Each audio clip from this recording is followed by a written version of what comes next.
एक महत्त्वाची बातमी समोर येते आहे। अजित पवार हे दिल्लीमध्ये पोहोचलेले आहेत। अजित पवार दिल्लीला जाणार अशा चर्चा सुरू होत्या। सूत्रांकडून ही माहिती मिळाली होती। जय महाराष्ट्रने ही बातमी आपल्याला दाखवली होती। त्यानंतर आता अजित पवार दिल्लीत पोहोचले आहेत। कौटुंबिक कार्यक्रमासाठी अजित पवार दिल्लीत गेल्याची माहिती मिळते आहे।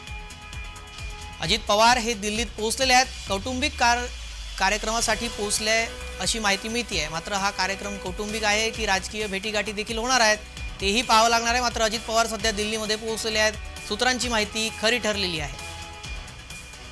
ही दृश्य आपण पाहू शकता। ही दिल्लीतली दृश्य आहेत।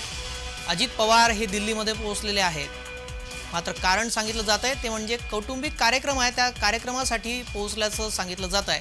मात्र यामध्ये काही राजकीय भेटीगाठी होतात का, काही गपचूप भेट घेतली जाते का, खातेवाटपासंदर्भात चर्चा होणार अशी सूत्रांकडून माहिती मिळालेली आहे।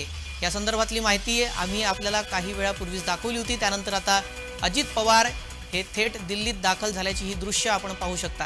माध्यमांना कुठलीही प्रतिक्रिया अजित पवारांनी दिलेली नाही। मात्र अजित पवार हे दिल्लीत पोहोचल्याची दृश्य आता समोर आलेली आहे। एक्सक्लुझिव्ह दृश्य आपण पाहताय जय महाराष्ट्रवर। अजित पवार दिल्लीत पोहोचले आहेत, त्यामुळे सत्ता स्थापनेसाठी दिल्लीमध्ये आता खलबतं होत आहे।